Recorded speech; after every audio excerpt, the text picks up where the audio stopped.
লাকা ইয়া হাবিবাল্লাহ।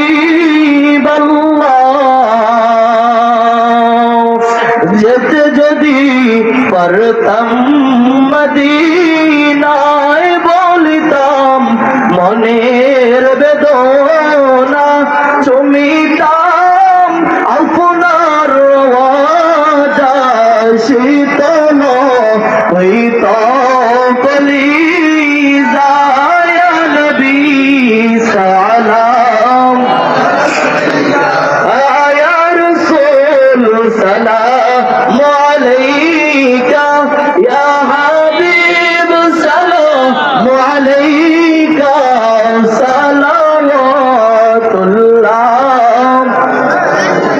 আলা নবী আসহাব নবী ওয়ার শুহাদায়ে কিরাম, গুল বাগে রিসালত पे